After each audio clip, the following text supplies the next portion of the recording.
3 grading lessons that I've learned the hard way. This video is going to save you hours, days, months, maybe years. When I recorded the tutorial section, because that's what I usually do before doing the talking head, I kept just going, oh my God, if somebody would have told me these things, my color grading journey would have been so much smoother.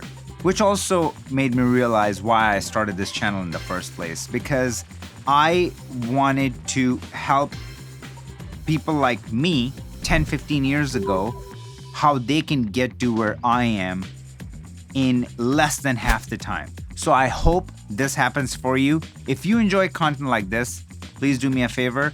Lately, our numbers have been down. We've been putting twice the amount of content and quality content, but who knows how YouTube algorithms work. But I need you guys' help.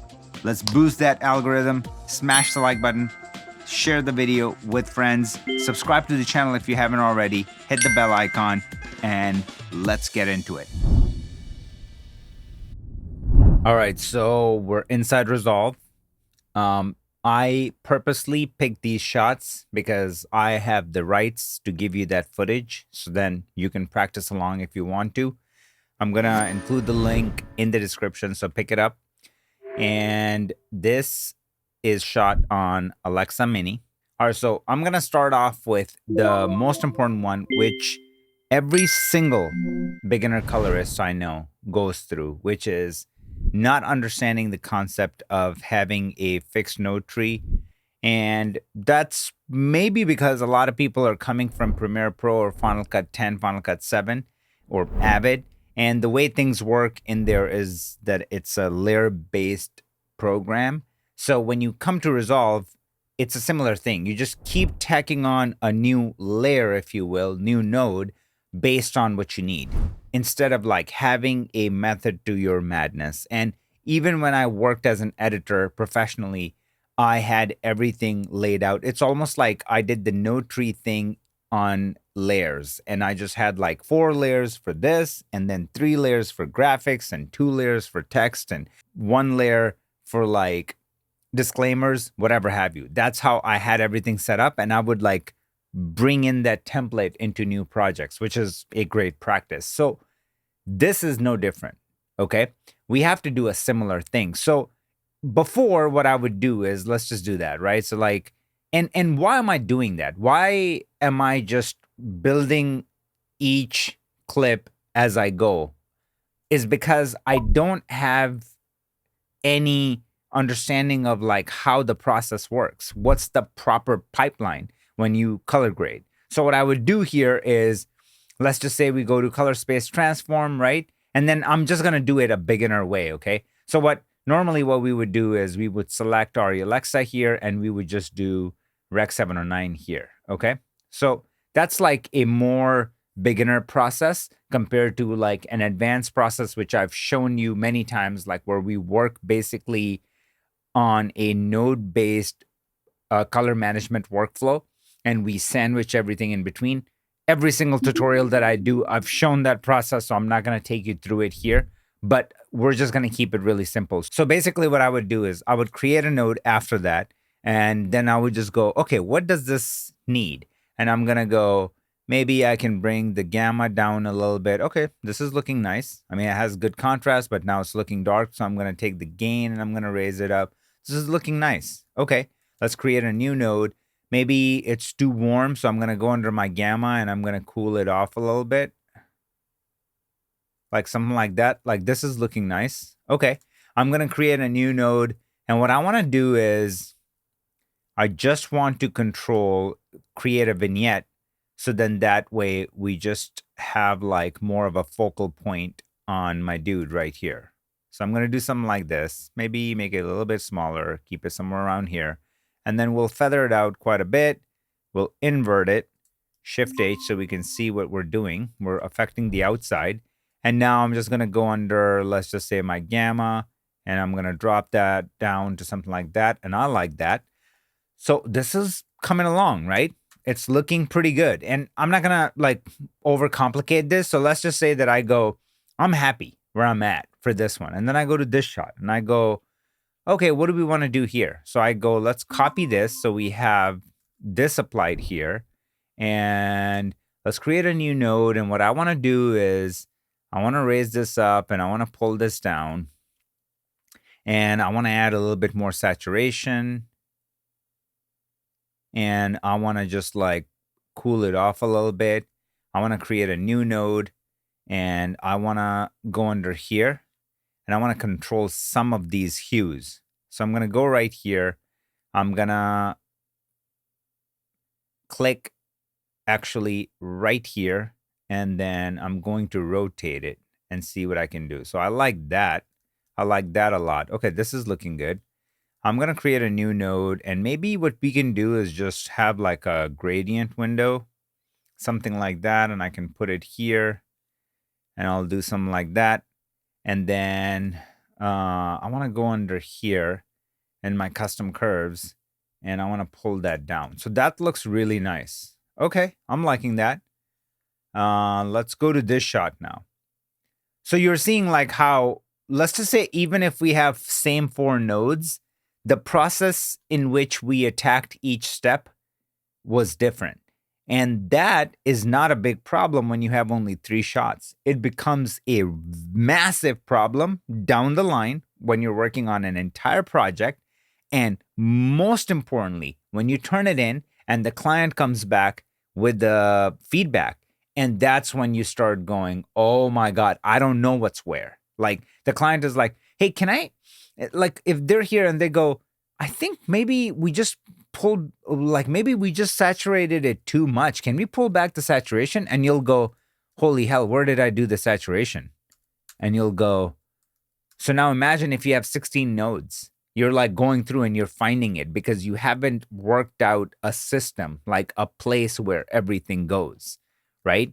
So that's why this becomes a really big problem. And then if I go here, paste this, and then I go, what's going on here? So let's see. All right, so this one needs more contrast. So I'll do something like that. And I'll bring this around here. And then maybe go under gain and lift it up. Go under lift and pull it down. That is looking good. Saturation is looking good. And now cool it off. And what do we want to do now? So maybe I just want to go under my curve and raise it up and lock my 18%. All right, that is looking kind of nice. But how is it going together? Like maybe there's just too much contrast now. And then maybe it's just too dark. So I'm going to create a new node. I'm going to go under my gamma and I'm going to open it up. And now it's working a little bit better. Okay. Or I didn't want to do it here. I want to go here and I want to pull it down. And now we go back and forth. Okay, this is looking good. But now I'm looking at this and this looks a lot brighter than the rest. So what I'm going to do is I'm just going to go under my gamma and I'm going to pull this one down. And now they're looking good. Okay, good. So you see what's happening now? What started to happen? Like now we created a new node. We made that adjustment here. We created that node. And trust me, I'm not exaggerating. Every single mistake that I talk about, or when I say beginner, I'm not talking about you. I'm talking about 10 years ago, 14 years ago, me. I'm always talking about and building everything off of like the mistakes I've made. So that's exactly, this is built off of. This has happened. Okay. So now we're with ending up here, right? So let's just say submit it to the client. Client comes back and they go, hey man, like I like it. I just feel like overall contrast, we need to dial it back a little bit. And you just go, okay, no problem. Let me see what I can do. And you'll go, I'll open it up here. And then you'll go here and you'll be like, I'll open it up like that. And I'll go here and I'll create a new node and I'll open it up like that. Okay. So you see what's happening? And everything is just disjointed and nothing is like where we can basically do it mathematically, like where it's just like 1-to-1, right? Like all of this entire process is just like so disjointed. And then this also leads me to my second point, which is order of operations. Like I just didn't know proper pipeline in which things should happen. So like I'll just keep building as I went. And as the client said something, and I would just add another node and add another node and add another node. Let's just now create a new version. I'm gonna basically kill these and let's just do it properly. So basically what I would do is like, this is my input device transform. And this time I'm gonna set it in DaVinci wide gamut. Why? Because I wanna work in the widest dynamic range possible as my working color space.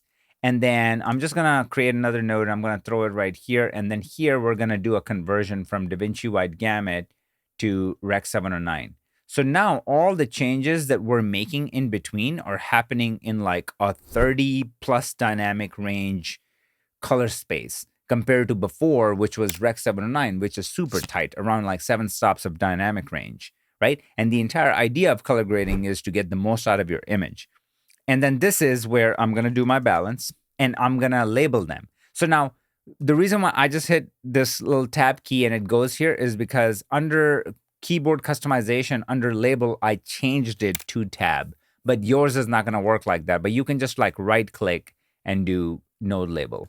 So then this is my IDT input device transform. This is my output device transform. This is my balance. And then let's just say I'm going to have all my balancing exposure is going to happen here. And then this is where I'm going to make changes to my window. Okay. And then this is where I'm going to start building a look. And maybe this is where I'm going to have some texture. All right. So we're going to keep it very simple. So I'm just going to go under, let's just say grain, and I'm going to throw in a grain and we'll keep it at 16 mil. All right. So let's add a version here, And now what I'm going to do is I'm just going to select these and I'm going to double tap and copy that exact grade. Okay. So what's happening now is that all my nodes look exactly the same. Let's actually work these out too. So let's just do this as a window and then this as we should just do HSL curves. And then this is going to be our RGB curves or our look. And then this is going to be our grain. So now everything is laid out beautifully. This is a very, very simple node tree to my complex node tree that I use, which eventually we can do a video about and I can take you through why I do the way I set up my node tree. And at this point, the order of operation is this. Balance your shot color-wise and exposure-wise. Let's get everything in the same ballpark. So that is job number 1, okay? So I'm basically just going to go here and I'm going to go, all right, so what I want to do is, and I don't want to make granular changes ever. So I want to make global changes. I'm going to go under my offset and I'm going to pull this down to maybe something like this. And I go, this doesn't look bad. Okay. And now I go here and maybe I need to raise that up a little bit. And then I go here and I need to raise that up a little bit. Now, the only difference is that the contrast is all over the place with these. So let's just adjust the contrast and we're going to do it here as well. And the way I'm going to attack that is just by using my contrast right here.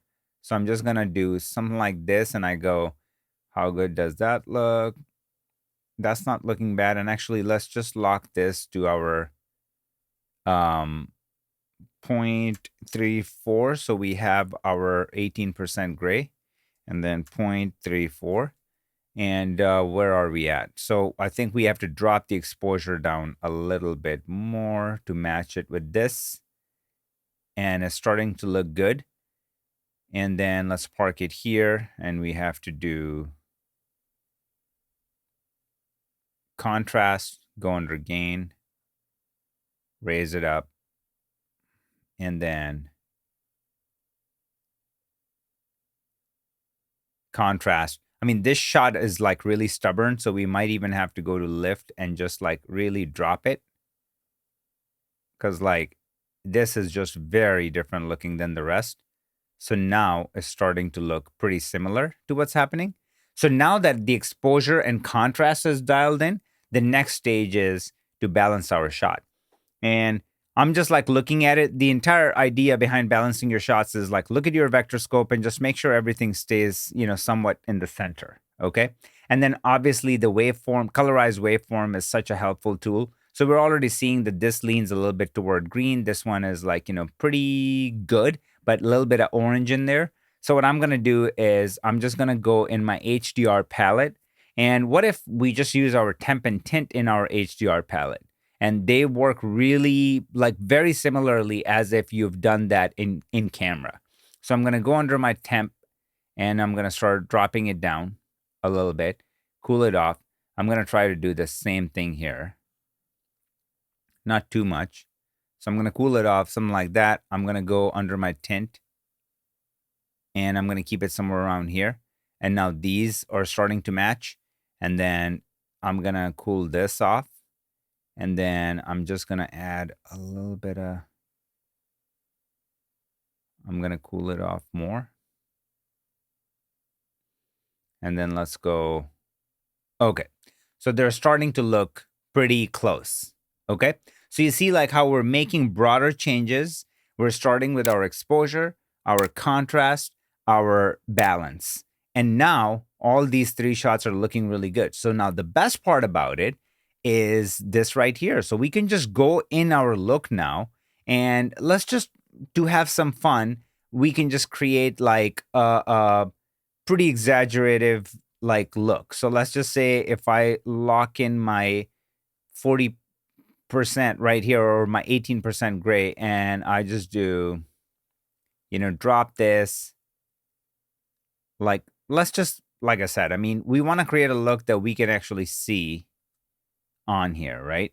So I'll just go right here and I'll grab this and I'll do that and I'll put this back here, somewhere around here. And let's just say we're going for a crazy look. And I can raise this up. I can bring this down here. I didn't mean to do that. Drop this and then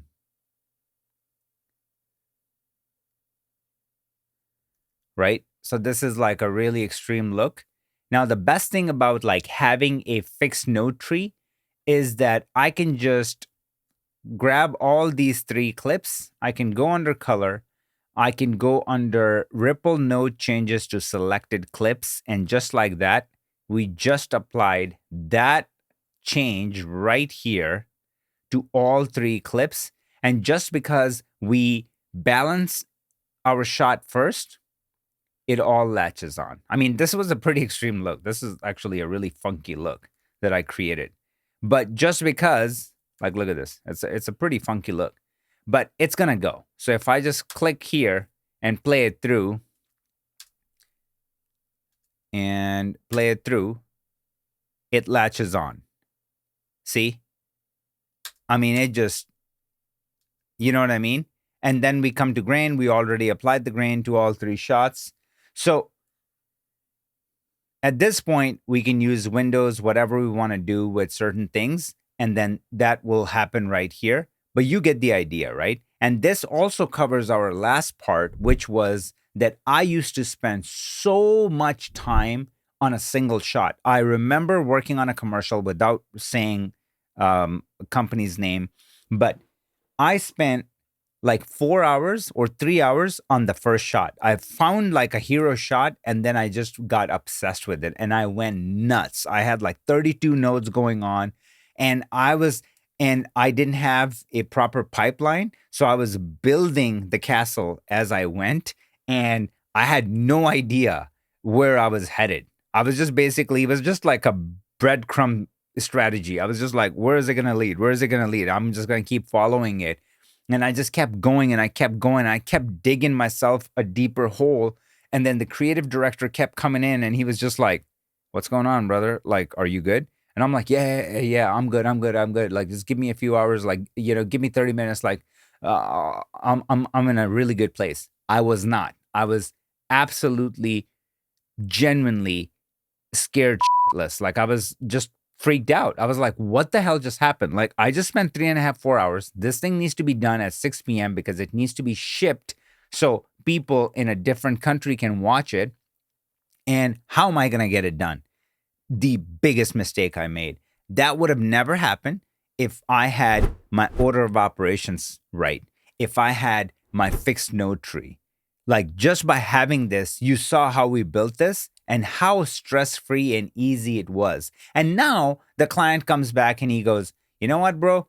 I like what you're doing, but, easy on the red and the shadows. I think it's just a bit much. And you go, all right, brother, like, let's figure it out. Like, let me take the red and let me pull it down. What do you think of something like this? And he goes, yeah, man, but the green up top is also kind of killing my thing. Okay. All right, what about, like, we go to blue channel. Didn't mean to do that.